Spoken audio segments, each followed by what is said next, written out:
Jose, are you there? Yes, can you hear me? I can hear you. How are you? Great. Thank you very much for being here and making yourself available to me.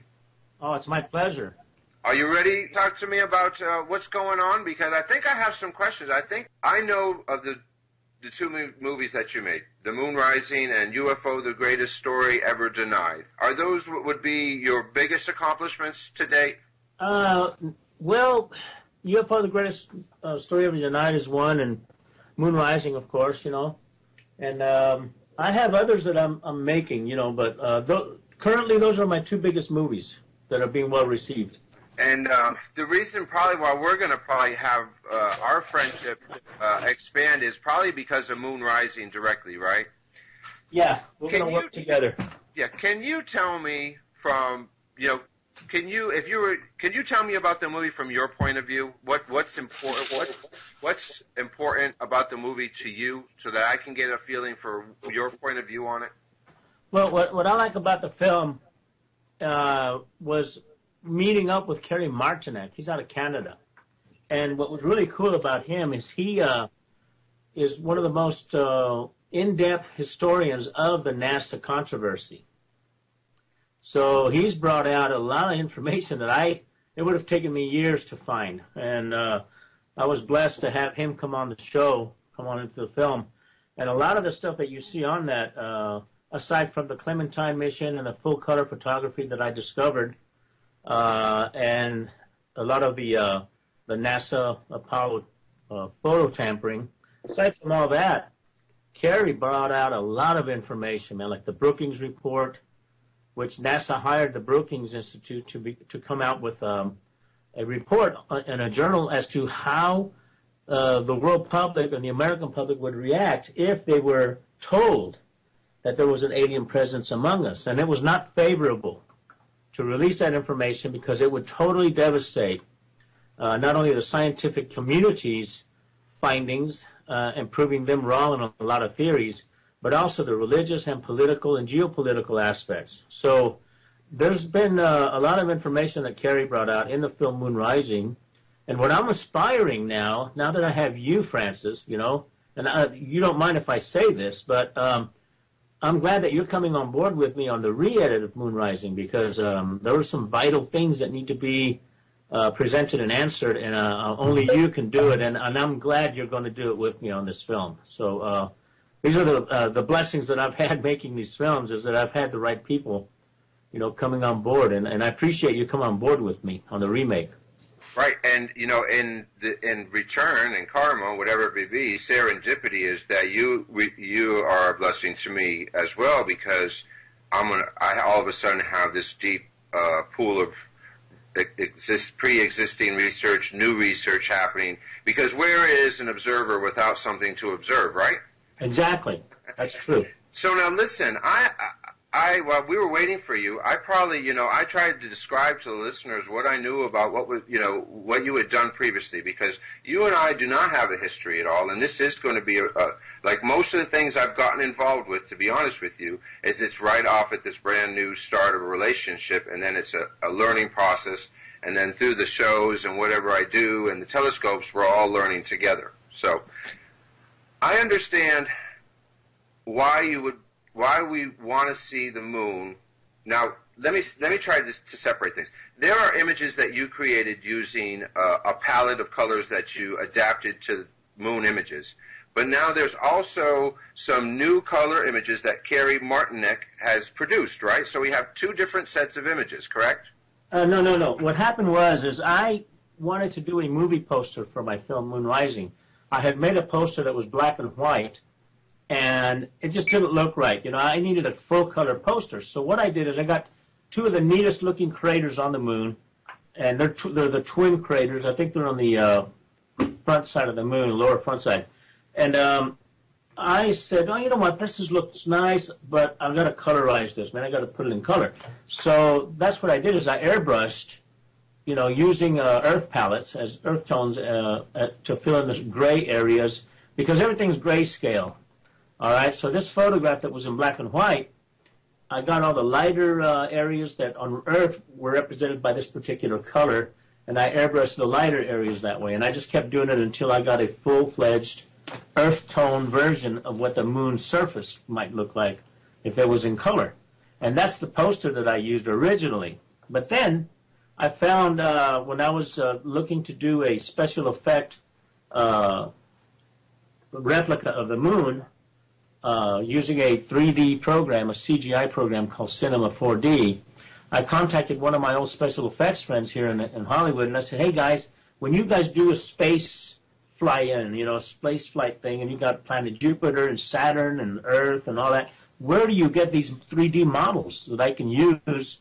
Because I want a replica of the moon. I have a scene where we're flying from Earth to the moon, and we want to have this particular shot. So what happened was he gave me a website called Map a Planet. All the studios use this.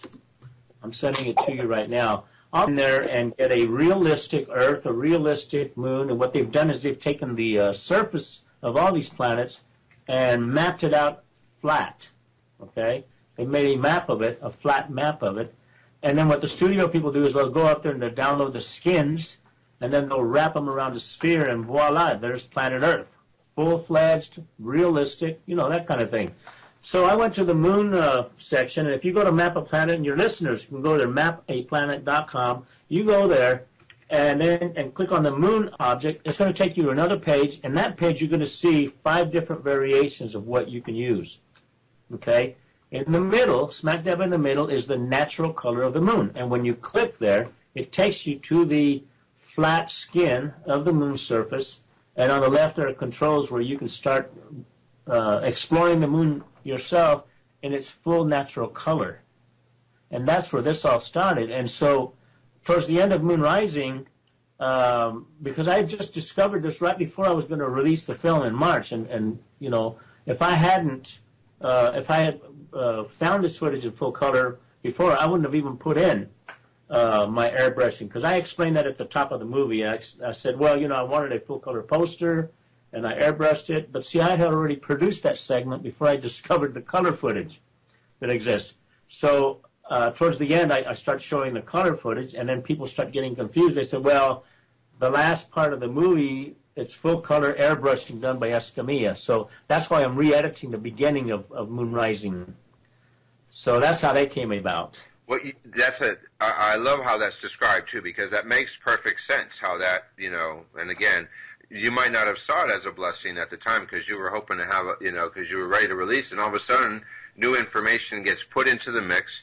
And I would hope that anyone like yourself who gets new information, you know, follows through on it. And in this case, you're going to make the re-edit. Yes. Now, I must say that I'm a little bit curious because I honestly, you know, I can see how I can be helped, but I have no idea how I'm going to help. What do you see me being able to do for you? Would it be us using our telescopes now to go back to the moon and try to get images I mean, give me an idea what you're going to use as an astronomer like me for to help you reach your goals. Well, in the aspects of Moon Rising, I'm going to have you come in at the top of the movie because I'm going to start the full color of the moon presentation at the beginning of the film, and I'm adding a segment into why the moon looks gray from Earth. And as an astronomer, you know that type of verbiage and dialogue. You know, you work how the atmosphere breaks down, you know, what we see and things like that. So I'd like for you to come in on possibility of the scientific aspects of why the moon looks gray from Earth. All right, and then I want to ask you to do a favor. I need you to possibly check out certain portions. I don't know how far you can zoom into the moon from your with your observatory, but there are certain segments of the moon's surface, especially the front side. If you could get in there and get a close-up view, there's something that's kind of perturbed me since I started making Moon Rising back in 2008, about this certain section, and I forget the name of the doggone crater, man. It starts with I think it starts with a K, maybe. I don't know. It's not. Well, don't let that go because there's time to, you know, there's always time to get that word that we can't think of out. So. Yeah, yeah, I would. That sounds great to me. That sounds like something I can do, and of course, you know, I'm going to do my research and do the best I can, and then and be able to do that for you and make myself available. And on top of that, we have, I don't know what your timeline is, of course, but as we get to know more about that and more about each other, I'm going to, every time I get an opportunity, go out there and shoot, the best series of moon images we can. Like I said before, too, we can do a live moon broadcast, too, and even you can come on and we can have, we can have a way to interact while the moon's right there in front of us both, and then you get to see, what's possible as well. Yeah, well, I'm doing some stuff on the Battle of Los Angeles. I'm going to be tied up all the month of February, so I probably won't start getting into the re-edit of Moon Rising till around the first part of March. That's going to be perfect for me because I've got my hands full. You already know that we're going to try to do our first light event at the end of the February. I know you're busy, and no worries. There'll be more things to do. We do have that transit of Venus coming up June 5th and 6th, which is going to be a big event. Awesome. And that might be something, too, if you're planning to do the re-edit, there's going to be a lot of interest in what's going on out in space. It's a great year and a great time of life to be interested in astronomy. I do agree. And I'm excited to see the re-edit because I'll tell you what, I haven't examined the color images that you're talking about from Carrie Martinek. I've actually spent so much time just reviewing Moon Rising and what I could about you so that I, had a feel of what you're thinking and what you'd put together that I need to go now and do that. You're giving me research to do. And I love to have research to do, especially like this. Someone, to go, because I know there's so much great information that, individually it's hard for all of us to reach without somebody giving us a reason or having a cause. Hopefully it's a good cause to go and do some of these things. Because, again, I don't know. We've just met, so you do feel like a very honest guy to me, and I'm going to, put forth the best effort like I always try to do. And then listen, if you have a critique of me, please feel free, because if anybody knows anything about me, I sometimes ask questions because I really, I don't take anything at face value exactly. I have to ask that question that satisfies my need to know that, that the person I'm having a relationship with is treating me on the up and up. You know what I mean? Yeah, I agree. And I'll tell you what it is up front, man. I don't pull any punches, and I wouldn't expect you to either. So I think we're going to have a great working relationship. Yeah. And I'm always available, so you're going to find out it's going to be great. I'm always available, so don't ever think that I'm going to disappear, because one of the most important things I like to think about myself in the internet is that I'm more available than most anybody else. And but I'll tell you what, you're not only working on Moon Rising with me, but you're also working on UFOs from Outer Space, which is the third installment of the series. Right. So, and that one is all totally about outer space and astronomy. I mean, it's you. And so I definitely want to have you in that one. And I was going to try to release that at the latter part of this year. It's just not going to happen, man. Yeah, I know how that goes. I've literally had some books that are just waiting for me to cross T's and dot I's. I mean, I just have content sitting there. It's hard to get it all worked out, and especially in your case, I'm sure, and it's starting to get in my case, the more you involve yourself in the speaking and the public, trying to inform more people and get more input from people, the less you have to really get some of the finer endpoints put together. Listen, I want to talk about the rods also, because I personally had an interest in them before I even was introduced to you, UFO, the greatest story ever denied. Wow. Now, I know that some people will say that maybe or maybe it's not old news. Do you consider it to be old news? No. Rod's phenomenon is currently still happening, and it's not an insect, contrary to popular belief and contrary to what a lot of the debunkers and skeptics out there are saying. And no matter what you saw on that TV show Monster Quest, they deliberately deceived their viewers. They lied. But no, they're not insects. These are something else. And I'll discuss that in a little bit. Yeah, I definitely want to talk about that. It's not a dead issue at all. So listen, what I was talking about, again, while we were waiting for you to come on, I was talking about what I had been exposed to as far as the information about the rods. And it's very easy for someone just to dismiss things.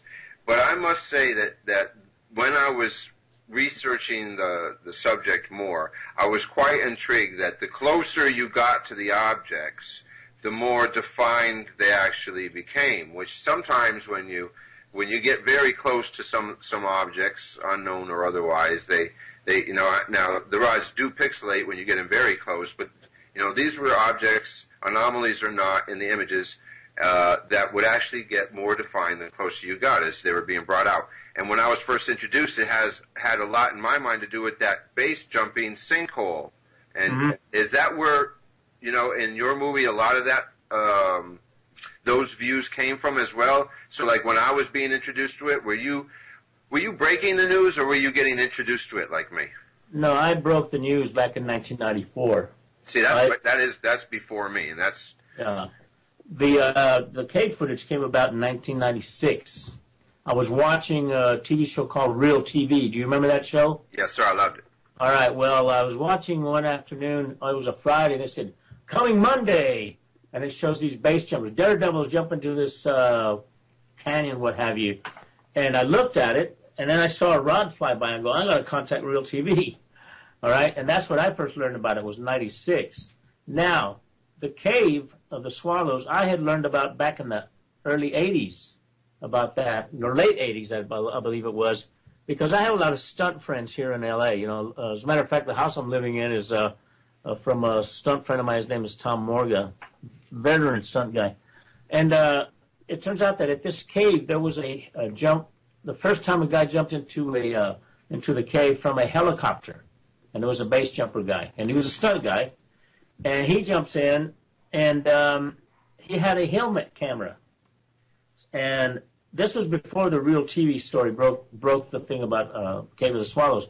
But I remember seeing the cave, and B.J. Worth was his name. And it turns out that he filmed a rod that came right at him, coming at him, as he was falling into the cave, came straight at him and past his head. And he thought it was a swallow, because, there they have millions of swallows. That's called the Cave of the Swallows. But when you see the footage of him going down and that rod coming at him, it wasn't a swallow. It was a freaking rod. And it was about a 3-footer. So I contacted BJ and I contacted Real TV and got the first footage. It's owned by a guy named Mark Lickley. He's out of San Francisco area. And he and his crew had licensed the footage to Real TV. And it turns out he had more footage because they spent 3 days jumping into the cave using high-def cams at the time. It was the Sony VX1000. And they had an enormous amount of footage, not only from there, but also from the fjords in Norway. And they have rod footage from there, too. And it's cold out there, So I talked to him, and he was one of the main guys that got into the rods phenomenon research with me. He provided with a lot of that great footage. So that's where that footage came from. And it was an amazing cave. I went there 5 times with different television networks, including all the 3 Japanese networks. Fox News went there with me. And it was just an amazing experience going to that cave. Listen, I know what I wanted to ask you, and I know I'm bouncing back and forth. You gave me 2 great movies, so I don't know which one is to talk about most, because both movies intrigue me a lot, and I'm going to admit that. But let's go back to Moon Rising, because the color images that you were talking about, what do you think the color images are telling us? Full color moon photography? Yeah. Okay, first of all, anybody can look at it by going to Map of Planet. You can download them yourself. I happen to download 840, maybe 900.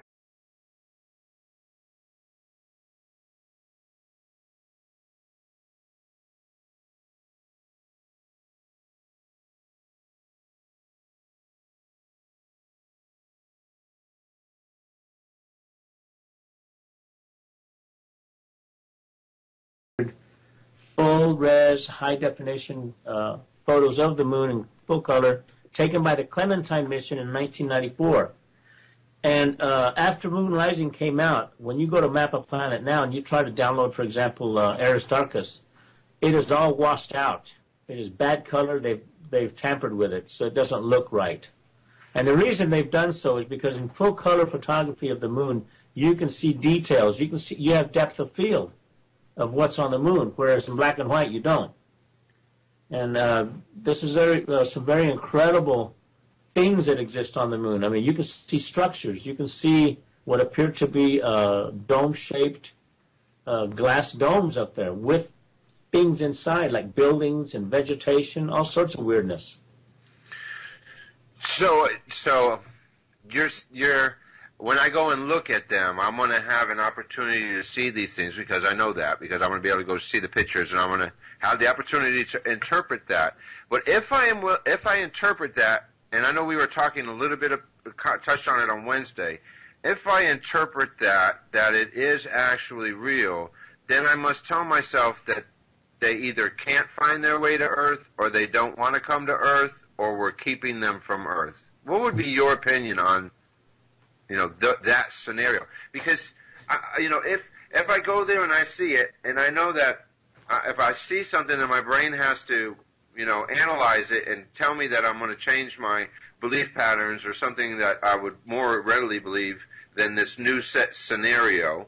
And I know it's entirely possible, and I have an idea what you're talking about. I have to take the whole scenario to the next step and say to myself, that how is that possible without disclosure? In the sense of we are so far along, with people like me and people like you who are doing so much work, and nobody's paying us, telling us what to do, or stopping us from using our free will and our research. What are keeping what you believe to be, there must be inhabitants of those buildings away from us here on Earth?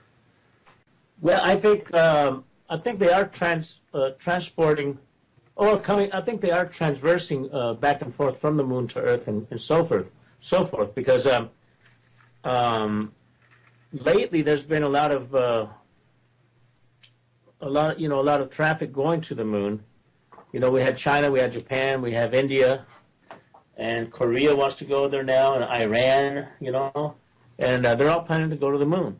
I think what's happening is the reason the color photography has been kept from us by NASA. I mean, they should have shown us the full color photographs that the Hubble telescope took.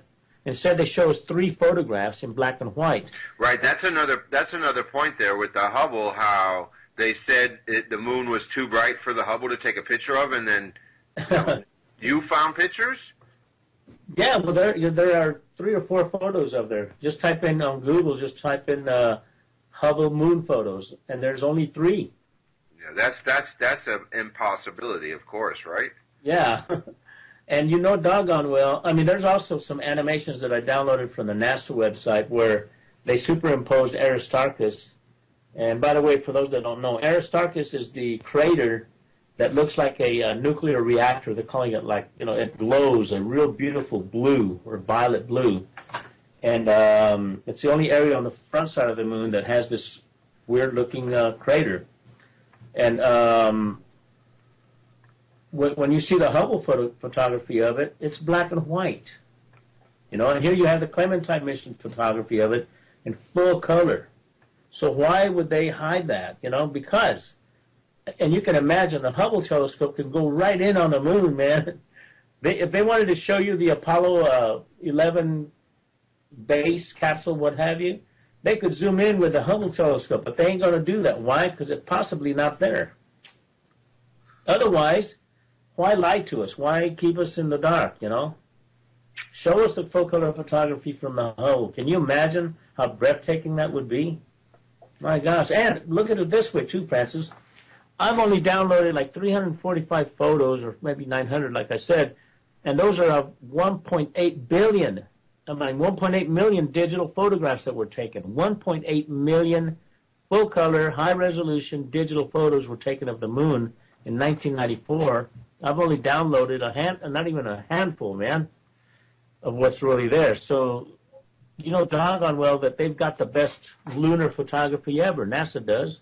I'm a regular guy. There's nothing special about me. That's right. I have a talent for making movies and music and stuff, but that's about it. I mean, I look at everything with my eyes wide open, just like everyone else. I mean, when I first started doing UFO, The Greatest Story Denied, and I had to do a moon segment on that because that was part of the deal, I thought everything was black and white, man. I said, oh, that's the moon. Yeah, it's black and white, blah, blah, blah. I had no idea of the tampering that NASA had done to this photography until I did that movie. I also believed that we did go to the moon.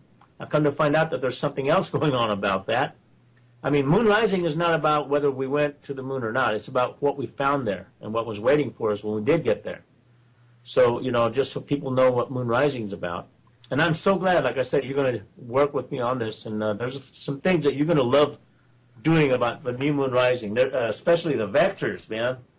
Hey, I have another question. You know who I asked to come on the show because he's been on my show before, and I'm wondering if you have a relationship with him. Do you have a relationship with, or had a relationship with Richard Hoagland? And because I had asked him if he wanted to join us, but I'll tell you my experience with Richard is we are friends, but after the latest asteroid flew by, YU-55, I haven't been able to get in touch with him. I don't know why. I know he's fine, but he just hasn't answered my calls. If Richard does ever answer my emails, Richard, please answer my emails. You know I'm sending them to you. I've never bothered the guy. I just, you know, hey, Richard's cool. I've heard him on Art Bell and Coast to Coast. And no, listen, I'll tell you exactly what happened. Over the summer, we had a comet come by, Comet Olenin, and I was taking pictures of it with robotic telescopes in a network that I use, and they have telescopes around the globe. And on September 2nd, I snapped 5 images, and I used 3 different filters to snap the images. And what I got in the IR filter, or the I filter, which is a reversed infrared image, was this ice cream cone return. It looked like an ice cream cone, and it fit perfect around Richard's tetrahedron beliefs. So if anybody wants to call in, we probably have about another 30 minutes to go. Jose's been kind enough to join us. I think what I'm going to do, Jose, is I'm going to play like a minute station break. I'm going to do a little station break here, and then we'll see if any callers call in. And then when we get on the other side of the break, if there's no callers, I'll just keep talking, okay? Sounds good to me. Okay, for the listeners, you know, this is Collision Course. My name's Francis, and this is episode 28. I'm glad that you're here listening. Revolution Radio is freedomslips.com, and it is a listener-supported radio station. There's a time when the operation of the machine becomes so odious that you're so sick at heart that you can't take part. You can't even passively take part. And you've got to put your bodies upon the gears and upon the wheels, upon the levers. That's right. You've got to put your body upon the gears, upon the wheels, upon the levers. You're tired of sitting in your recliner wondering if the talk radio that you're listening to is actually presenting you with facts or propaganda to manipulate the masses. How do you do this? It's too expensive. I could never get on air. I'm not a DJ. Well, now all that is possible at TotalTruthRadio.com. That's right, for $50 a month. I repeat, just $50 a month. You can be the proud owner of your own radio station that is on air 24 hours a day, 7 days a week, 365 days a year, presenting facts that you research, things that you can prove, things that are close to your heart. Stand up against the machine.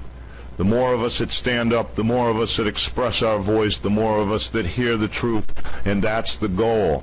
We know that there are things going on in this world that are just killing the masses.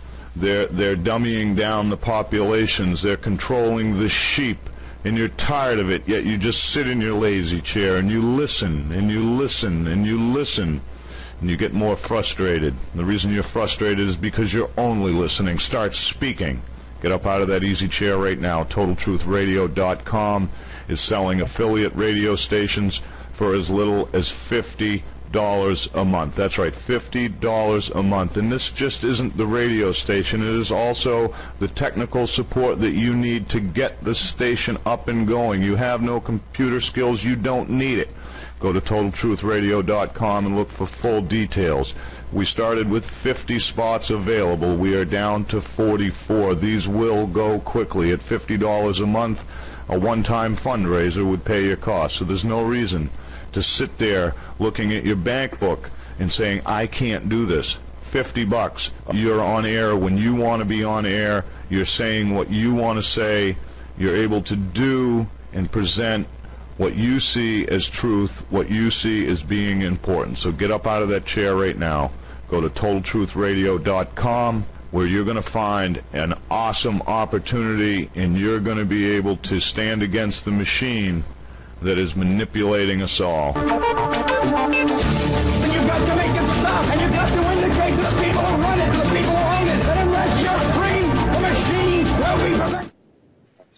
We have Jose Escamilla. Jose, are you there?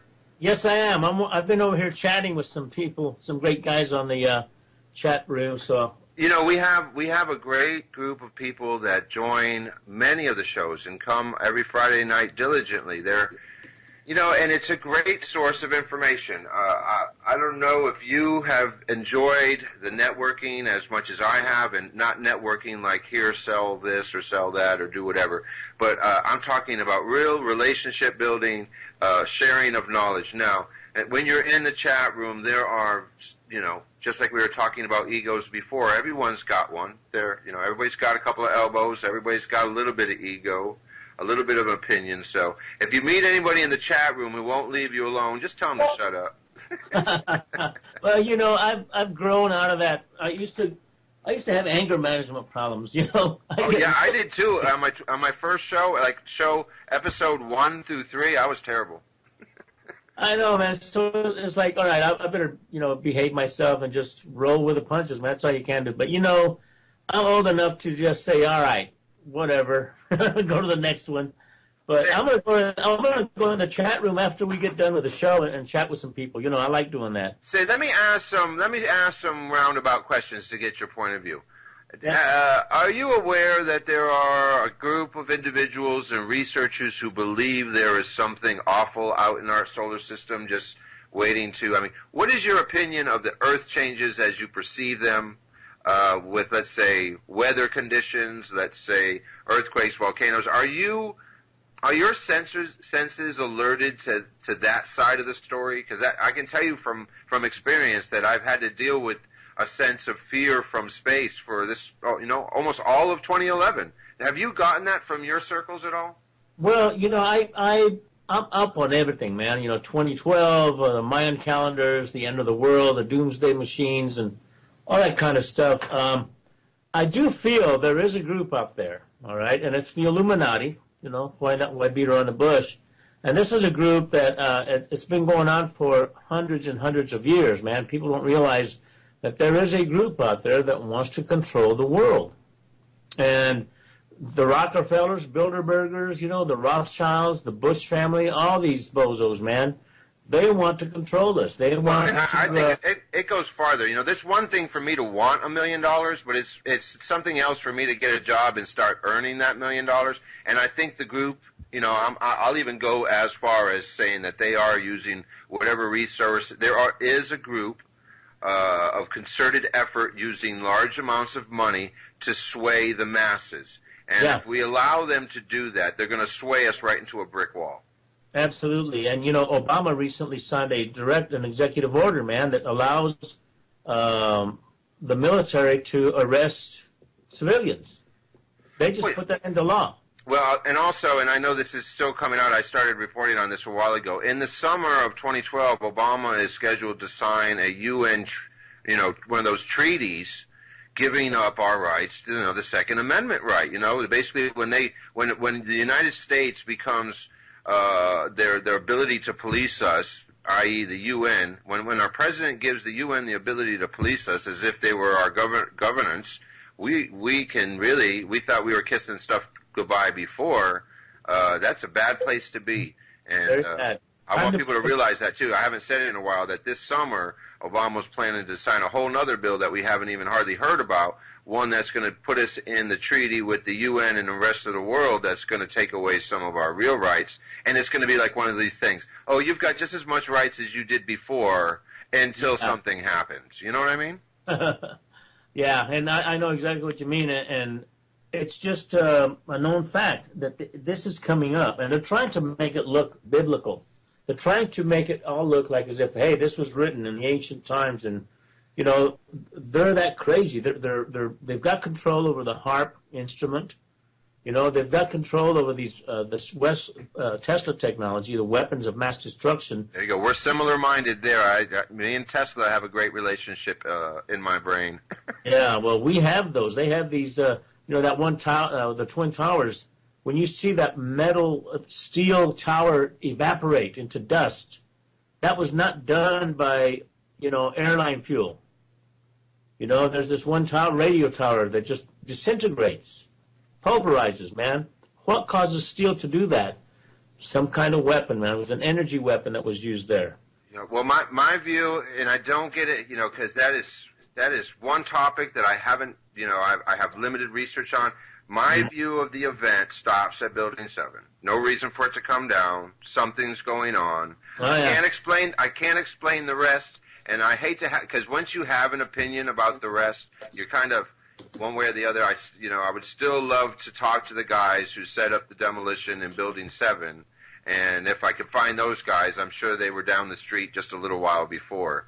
However they did it, because I've heard of multiple things. I've even heard as much as minute nuclear explosions caused it. So how am I to discern, from one range to the next, except I know from the placement of that building over there and the way it went down that that's just, you're just trying to fool the wrong guy, though I don't know if this guy can actually dive into, all the depth of what it takes for a government to pull that. But I've also did the research on the Gulf of Tonkin. Also did the research on Pearl Harbor. Let's not forget, people, that yes, we're in a frightful, warring world, but there are some real reasonable explanations that are ulterior to what we're taught in school. And like I was just telling my wife, we were talking about Tesla.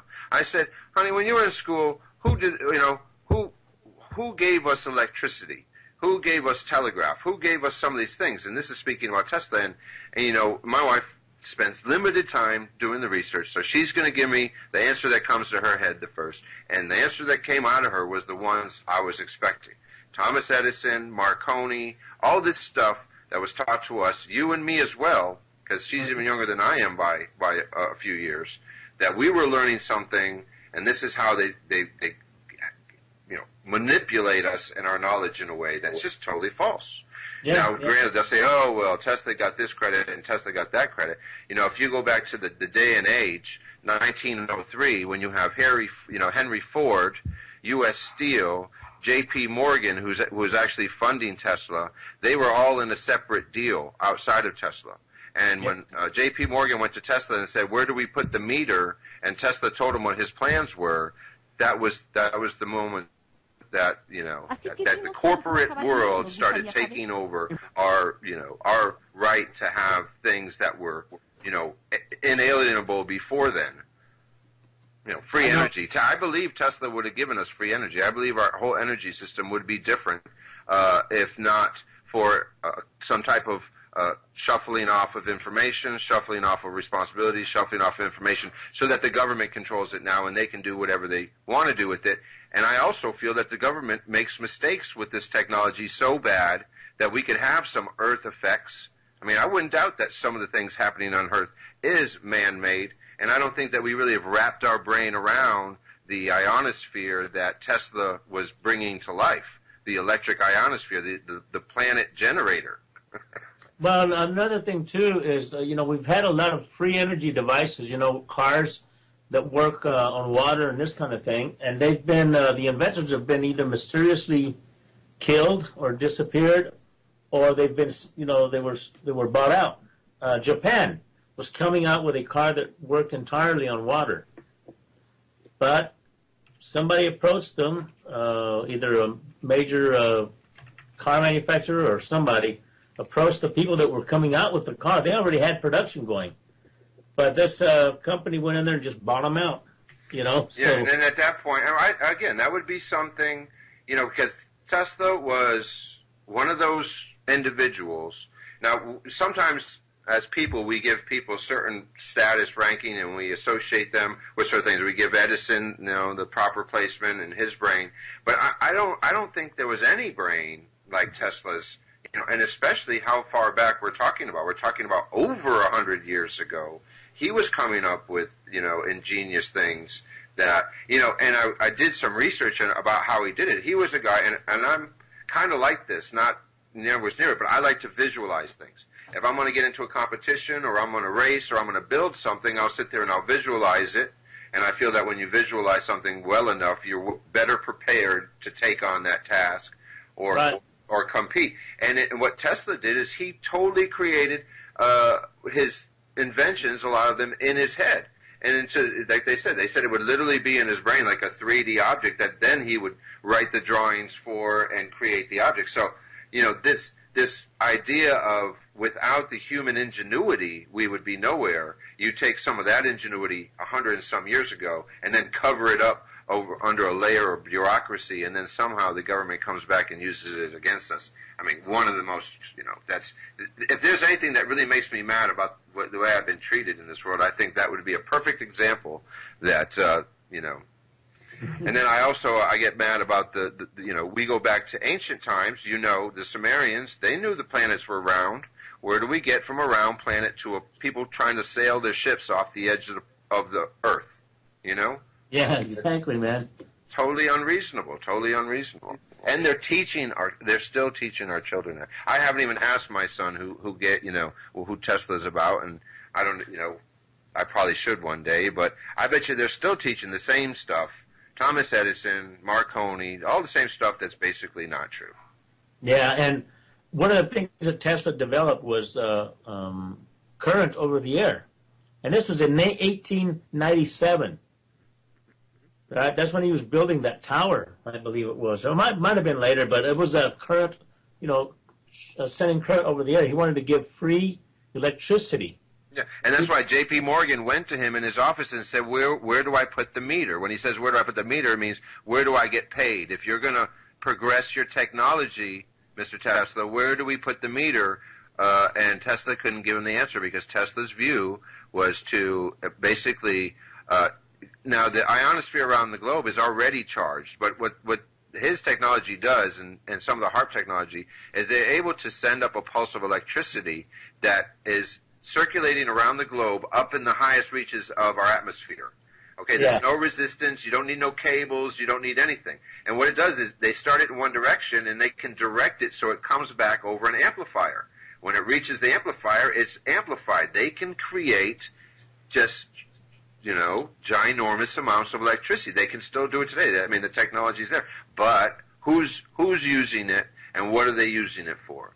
And this goes into also some of the, the military unmanned space vehicle, the X-37B. When I think about electrified ionosphere, I'm thinking that unmanned space vehicle is the one vehicle up there that can utilize some of that energy in a way that we might not care for. Exactly. The reason why we have Jose on here is he's going to do a re-edit. So we're actually going to get a whole new set of circumstances and a whole new viewpoint, not a new viewpoint, but added extra information, right, Jose? I'm taking out the thing where I said it's a humanoid-looking thing, because a lot of people took it wrong. They took it that I was literally calling it a giant humanoid. So I'm going to reverbalize that. That's being changed. And then also I'm taking out the colorization stuff that I did, the airbrushing, and I'm going to come in right, cut to the chase, right to the actual color of the moon. Because a lot of people said at the end of the movie when I showed the color footage, they go, oh, that's just Escamilla's airbrushing, which is not it, So I'm taking the colorization. I want to have Francis on the show, and he's going to come in. We've got a couple of things that we're bringing out, and new evidence of the vector symbology of where that really comes from. And it's a shocking, striking segment that we're going to have about the vectors, man, where it really originates. Do you know what we're talking about? If Jose's talking about vectors, you know what the vector is? Okay. All the NASA logos. If you see any NASA logo, new or old, they have a V formation somewhere in them. Yet now it's a little bit more stylized. Their V now is a lot more stylized than it was. And I spoke about this with Jose at another time, that my understanding of what the V represents, if there was some backstory, if I was trying to interpret it, I always interpreted it with alien transportation somehow, whether it be biological or, actual alien crafts, because that vector symbol runs back, a long way. Vectors run all the way back to the Vimanas and the Sanskrit civilizations. And when you take a symbol, and it's important. You can break right off and go into symbology, but symbols are important. And that's one underlying tone that I've gotten also through a lot of my research, and I'm still not even fully alert to all the symbols that I actually are put in front of me. But if we did take time to research how symbols are affecting us, we'd probably be surprised. And the reason why I say we'd be surprised is because when we first created not language, but writing, we didn't write with letters. We wrote with symbology. And there is an innate instinct for humans still, even though we don't practice it, we don't do any of those things. I believe that there is some sort of signaling that we get subconsciously through being shown symbols, whether they be important to us or not. Yeah, I totally agree with you, man.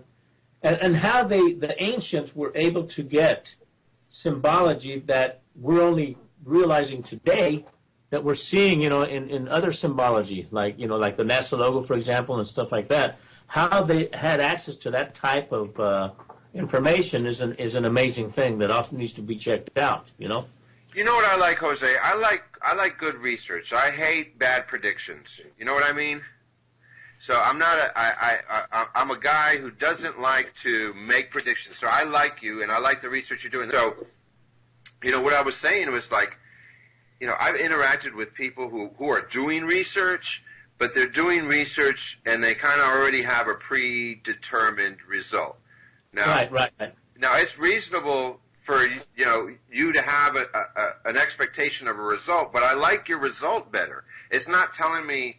It's not, I like research where we can come to a reasonable explanation of what we just observed, and then when you add in a little science and some actual images that we've taken ourselves and combine them with other research, and we come to a reasonable response. It doesn't have to mean that, we're going to come to a response, and that means all the listeners have to take action for or against something. All you're trying to do is unveil, bring to light the information that interests you the most and some of the discoveries you found through your research. So yeah, and that's what I like to do, is I like to present what's there. I'm not going to perceive to say stuff like, I think it looks like a giant humanoid, even though I tried to correct myself and say, well, it could be the light or something. I'm not going to talk like that anymore. I've decided after that, because, I've gotten a lot of input from different people, over the last 2 years since I released Moon Rising. And now I know how to present certain aspects. I'm not going to go out on the limb and try to make any kind of a conclusion, So that's one of the things that I did in that one area there that put me in a gray basket area. Hey, Jose, I finally got David Rathbone. And David, are you there? I am. Can you hear me? I can hear you. You sound like you're calling from Mission Control, but what's going on, my friend? Oh, not much. Having a good evening. Jose, nice to speak with you again. It's been quite a while, my friend. Good, David. How are you? I'm doing well. I'm just getting in on the conversation. I guess we're going back to your research of the moon. Is that correct? Yes. Yes. The take I get on the moon is, of course, it's not one of our natural bodies. What's there is for us to rediscover.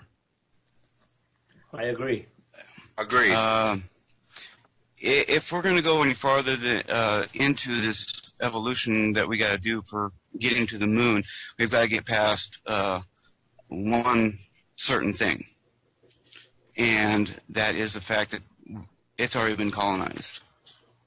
Okay, can I ask you something then? Certainly. David, and I just like to pose this question. If it's colonized, and now you might say, well, that they're interacting with us here on Earth, but let me go a little bit farther.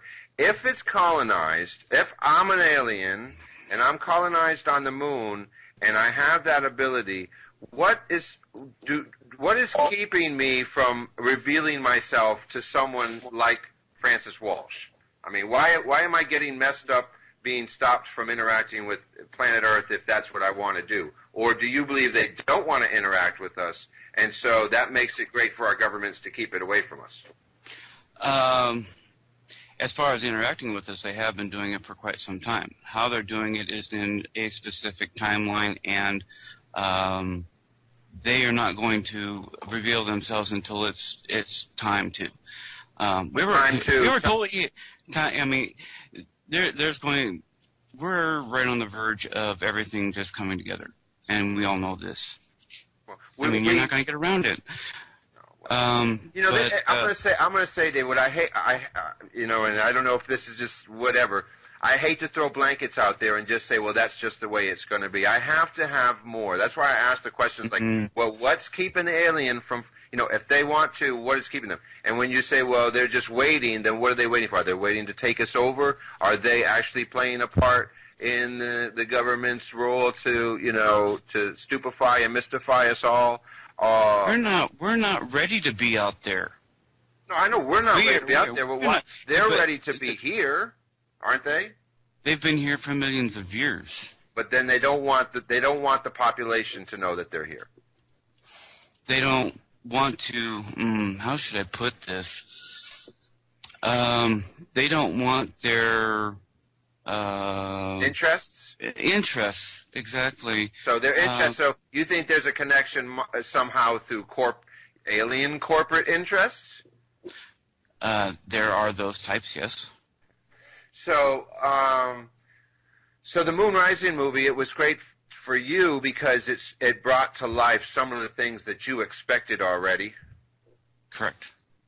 And did you know that he was going to do a re-edit? Yes. Well, I've been catching his Facebook things here and there, and other people have been giving me insider information. Jose, I hope that the re-edit's going to be awesome. I can't wait to see it myself. Oh, I'm going to make sure that this release is going to have all the top stuff, man. And there's new things that I've found. Like I said, new stuff about the vector symbology. There's one thing that I'm going to hook up with Francis on this. I'm glad he's on board with me. There's this one photograph of the front side of the moon that's very perplexing, and because he's got the observatory, he's going to be able to focus in on that part of the moon. I hope you get real close stuff, and maybe you might have seen this with a different aspect. Are you speaking of the very bright spot that we've been seeing here of late? Not Aristarchus. Are you talking about Aristarchus, or is there something I believe else? so, yeah. Yeah, no, Aristarchus, I have some great photographs of Aristarchus. I'm talking about the front side of the moon. I can't remember the name of the marine, or what do you call it? Mare, whatever.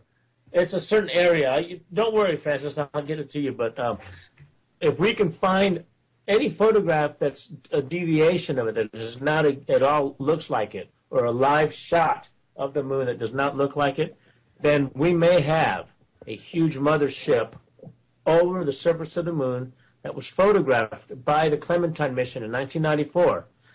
Because if it's not there now, and it was there then we have a real clear shot of one of the biggest UFOs ever captured on the surface of the moon. Right, and I'm gonna, I'm excited to get out there. Now, we've been having cloudy skies now for almost 3 weeks here in Texas, which is which is good, not for using telescopes, but I'm happy because we had an awfully hot summer. Right. But I was thinking also, we're going to be going to these areas with this telescope, taking images, bringing them back, doing live shows, but also we do have some filters that are available to us, like the IR filter. So we're going to get a chance to look at the moon through the telescope in what we're used to, that gray scale. But some of the filters, like the IR one, it actually helps to give some of those items contrast without, forcing them on there. Which I'm really excited for the research. I can't wait. And I know that, we and Jose have just met recently, and I know it's all going to happen in time because that's the way good things happen. And I've already told you, Jose, I'm totally